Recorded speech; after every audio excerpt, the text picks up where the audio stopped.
विद्यार्थ्यांनो, तुमचं परत एकदा माझ्या चॅनलमध्ये मी स्वागत करते. आज ह्या व्हिडिओमध्ये तुम्हाला मी पार्ट ऑफ स्पीचमधील ॲडजेक्टिव्ह आणि वर्ब यांच्याबद्दल सविस्तर माहिती देणार आहे.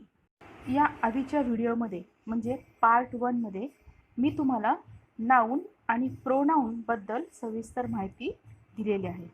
तर मग चला आज पाहूया ॲडजेक्टिव्ह. ॲडजेक्टिव्ह म्हणजे विशेषण. विशेषण म्हणजे काय? तर नाम किंवा सर्वनाम याच्याविषयी अधिक माहिती सांगणाऱ्या शब्दाला आपण विशेषण म्हणतो. म्हणजेच इंग्लिशमध्ये साध्या सोप्या भाषेमध्ये काय म्हणता येईल? Words that are used to describe nouns और pronouns are called as a adjective. विद्यार्थ्यांनो, तुम्हाला माहितीच आहे की ॲडजेक्टिव्हचा उपयोग बहुधा नामापूर्वी केला जातो. For example, small village, new clothes, cold weather, brave soldier. Adjective tells more information about nouns shape, size, color, quality, material, number, purpose or use or origin.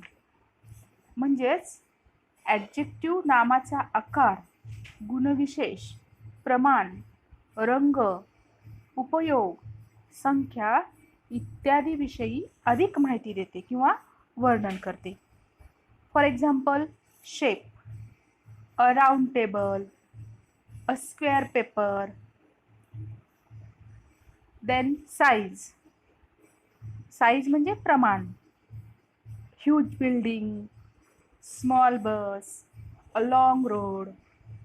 Next colour, colour म्हणजे रंग, a white paper, green leaves. Next is quality, quality म्हणजे गुणविशेष, white skin, beautiful garden, kind Neha, like this. Next material, material म्हणजे साहित्य. For example, a golden chain, a cotton shirt, a plastic ruler, like this. Next number, number म्हणजे संख्या, one man, many fruits, second rank, some people, like this. नाव next purpose और use. For example, drinking water, walking stick, dancing dolls. म्हणजे इथे उपयोग किंवा उद्देश या अर्थाने आपण नाऊनच्या आधी शब्द वापरतो. Next origin, Indian flag, Chinese food, and American man, like this. आता विद्यार्थ्यांनो, आपण इथे कंपॅरिझन ऑफ ॲडजेक्टिव्ह म्हणजे विशेषणांची तुलना कशी केली जाते ते पाहूया. विशेषणांच्या पॉझिटिव्ह, कंपॅरिटिव्ह आणि सुपरलेटिव्ह अशा 3 डिग्रीज आहेत. मूळ विशेषण वापरून पॉझिटिव्ह डिग्री सांगता येते. विशेषणाला ER हा प्रत्यय लावून कंपॅरिटिव्ह डिग्री व्यक्त करता येते आणि विशेषणाला EST हा प्रत्यय लावल्यानंतर सुपरलेटिव्ह डिग्री सांगता येते. काही विशेषणे मोठी किंवा खूप लांबलचक असतात, तेव्हा कंपॅरिटिव्ह आणि सुपरलेटिव्ह डिग्री करताना त्यांच्या मागे आपण मोर किंवा मोस्ट असे शब्द वापरतो. इथे तुम्हाला मी पॉझिटिव्ह, कंपॅरिटिव्ह आणि सुपरलेटिव्ह डिग्रीची विशेषणातील रूपे आपण कशा प्रकारे लिहितो त्याची माहिती सांगते. High, higher, highest. Long, longer, longest. Wise, wiser, wisest. Difficult, more difficult, most difficult. Useful, more useful, most useful. Many, more, most. Well, better, best. Bad, worse, worst. Good, better, best. Little, less, least. आता आपण विशेषणांचे प्रकार पाहूया, म्हणजेच types of adjective. पहिला प्रकार आहे adjective of quality. Adjective of quality tells us what kind a person or thing is of. म्हणजे क्वालिटीमध्ये व्यक्ती किंवा वस्तू यांचे काय गुणविशेष आहे ते सांगते. फॉर एक्झाम्पल बघूया इथे. Ganesh was very popular in the class. गणेशबद्दल काय क्वालिटी सांगितली आहे? व्हेरी पॉप्युलर, खूप प्रसिद्ध आहे. यानंतरचा दुसरा प्रकार आहे ॲडजेक्टिव्ह ऑफ क्वांटिटी. इथे क्वांटिटी म्हणजे प्रमाण. Adjective of quantity tells us how much a thing is. For example, there was very little rice in the bowl. यामध्ये व्हेरी लिटल हे ॲडजेक्टिव्ह झालं. व्हेरी लिटल म्हणजे खूप थोडे, म्हणजे इथे आपल्याला प्रमाण सांगितले आहे, नंबर सांगितलेला नाही. Third type of adjective is adjective of number. Adjective of number tells us how many a thing is. For example, there are 4 notebooks on the table. म्हणजे इथे 4 हे ॲडजेक्टिव्ह झालं. 4 नोटबुक टेबलवर आहेत, म्हणजे संख्या स्पष्ट इथे सांगितलेली आहे. Next type demonstrative adjective. Demonstrative adjective answers the question which. For example, please pass on that bowl. That is demonstrative adjective. या वाक्याचा अर्थ काय होतो? तो बाउल पुढे पास कर. तो हा डेमॉन्स्ट्रेटिव्ह ॲडजेक्टिव्ह झाले इथे. म्हणजे these, that, those, धिस असे शब्द डेमॉन्स्ट्रेटिव्ह ॲडजेक्टिव्हमध्ये येतात. Next type interrogative adjective. Interrogative adjective is use with a noun to ask questions. For example, what book is that. What हे झालं इंट्रॉगेटिव्ह ॲडजेक्टिव्ह. यामध्ये व्हॉट, हुज, विच असे शब्द येतात. इथे नोट डाऊन करण्यासारखी एक गोष्ट आहे की don't confuse interrogative adjective with interrogative pronouns. म्हणजे इंट्रॉगेटिव्ह ॲडजेक्टिव्ह आणि इंट्रॉगेटिव्ह प्रोनाउन्स याच्यामध्ये आपण गोंधळ केला नाही पाहिजे. Pronouns take the place of nouns and stand alone. And adjective modify nouns. म्हणजे प्रोनाऊन नाऊनच्या जागी येतं आणि ॲडजेक्टिव्ह नाऊनबद्दल माहिती सांगते. Next type distributive adjective. Distributive adjective are words used to refer to members of a group as individuals. म्हणजे distributive adjective यांचा उपयोग एखाद्या ग्रुपमधील प्रत्येक सदस्याचा संदर्भ दर्शवण्यासाठी करतात. यासाठी generally each, every, either, neither याच शब्दांचा उपयोग केला जातो. For example, every student was asked to keep their desks tidy. Next type of adjective is proper adjective. Proper adjectives are formed from proper nouns. For example, I live in Japan and I love Japanese. यामध्ये Japan हे proper noun झालं, पण Japanese हे proper adjective आहे. And last type of adjective is possessive adjective. Possessive adjectives are words that sit before nouns to show ownership. म्हणजे काहीतरी मालकी हक्क दाखवण्यासाठी वापरण्यात येणारे शब्द. For example my, your, his, her, its, our, their. For example काय घेता येईल? I put her money in a safe place.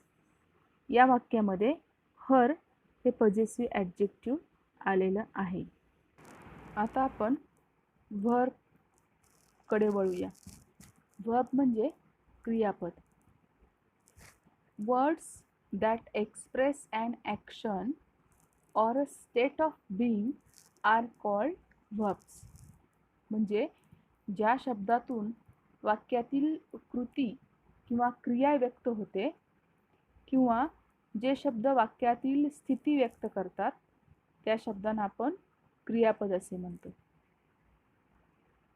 साध्या आणि सोप्या भाषेत सांगायचे झाले तर व्हर्ब म्हणजे ॲक्शन वर्ड, कृती दर्शवणारा शब्द. तुम्हाला सर्वांनाच माहिती आहे की वाक्याचा अर्थ पूर्ण करण्याकरता क्रियापद म्हणजेच व्हर्ब आवश्यक असते आणि क्रियापदाशिवाय किंवा व्हर्बशिवाय वाक्य पूर्ण होऊ शकत नाही. आय ॲम अ बॉय म्हणजे मी मुलगा आहे. आता यामध्ये ॲम हे क्रियापद आहे. ॲम म्हणजे आहे. जर ॲम हे क्रियापद वाक्यातून काढले तर त्या वाक्याला अर्थ राहत नाही. आता आपण व्हर्बचे प्रकार पाहूया, म्हणजे टाइप्स ऑफ व्हर्ब. पहिला टाइप आहे action verbs. Action verbs express an action whether it be physical or mental. म्हणजे ॲक्शन वर्ब्स जे आहेत ती शारीरिक किंवा मानसिक अशी कृती दर्शवतात. For example she accepted the job offer म्हणजे मनाशी संदर्भित आहे, स्वीकारली, ॲक्सेप्टेड. त्यानंतर आणखीन एक उदाहरण पाहूया. The cat sat by the window. Sat म्हणजे फिजिकल ॲक्शन इथे दाखवलेली आहे. मुलांनो, इथे गोंधळून जाऊ नका. ॲक्शन व्हर्ब्स म्हणजेच मेन व्हर्ब्स, हे लक्षात ठेवा. Now look at the second type, linking verbs. Linking verbs explain a link between the subject of the sentence and a noun, adjective being linked to it. For example, the flowers are bright. या वाक्यामध्ये flowers subject आहे आणि bright हे adjective आहे. इथे linking verb म्हणून R वापरला आहे, म्हणजे सब्जेक्ट आणि ॲडजेक्टिव्ह आरमुळे जोडले गेलेले आहेत. यानंतरचा तिसरा प्रकार आहे helping verbs. Helping verbs help the main verb to describe action. म्हणजे सहाय्यकारी क्रियापदे ही मुख्य क्रियापदाला मदत करत असतात किंवा सहाय्यकारी क्रियापदे मुख्य क्रियापदाची क्रिया दर्शवण्यासाठी मदत करत असतात असे म्हटले तरी अगदी योग्य होईल. For example, the children were playing with a ball. या वाक्यामध्ये वेअर हे हेल्पिंग व्हर्ब आहे आणि प्लेइंग हे मेन व्हर्ब आहे. त्यानंतरचा प्रकार आहे ट्रान्झिटिव्ह व्हर्ब्स. ट्रान्झिटिव्ह व्हर्ब्स म्हणजे सकर्मक क्रियापदे. आता सकर्मक क्रियापदे म्हणजे काय हे पाहण्यासाठी आपण एक उदाहरण घेऊन स्पष्ट करून घेऊया. The man killed a snake. या वाक्यात जर आपण द मॅन किल्ड असे म्हटले तर वाक्याचा अर्थ पूर्ण होत नाही. What did man killed a snake. म्हणजे क्रियापदाचा अर्थ पूर्ण होण्याकरता कर्माची जरुरी असते. अशा क्रियापदाला सकर्मक क्रियापद म्हणजेच ट्रान्झिटिव्ह व्हर्ब म्हणतात. कधी व्हॉटनी प्रश्न विचारून आपल्याला कर्म मिळते, तर कधी हुमनी प्रश्न विचारून सुद्धा आपल्याला कर्म मिळते. नेक्स्ट टाईप इंट्रान्झिटिव्ह व्हर्ब्स म्हणजे अकर्मक क्रियापदे. आता आपण एक उदाहरण बघूया. द मॅन वेंट म्हणजे तो माणूस गेला. या वाक्यामध्ये अर्थ पूर्ण होण्याकरता कर्माची गरज लागत नाही. त्या वाक्याच्या अर्थावरूनच लक्षात येतं की ज्या क्रियापदाला अर्थ पूर्ण करण्याकरता कर्माची गरज नसते अशा क्रियापदाला आपण अकर्मक क्रियापद म्हणजेच इंट्रान्झिटिव्ह वर्ब असे म्हणतो. आणखीन एक उदाहरण घेऊया. The sun shines. या वाक्यामध्ये सुद्धा आपल्याला कर्माची गरज लागत नाही. विद्यार्थ्यांनो, अशा प्रकारे आपण ॲडजेक्टिव्ह आणि व्हर्ब या पार्ट्स ऑफ स्पीचचा सविस्तरपणे विचार केलेला आहे. तुम्हाला जर ही व्हिडिओ आवडली असेल तर लाईक, शेअर, कॉमेंट करून सबस्क्राईब करायला विसरू नका. या पुढील पार्टमध्ये म्हणजेच थर्ड पार्टमध्ये मी ॲडव्हर्ब आणि प्रिपोजिशन याबद्दल सांगणार आहे. Thank you so much for watching this video.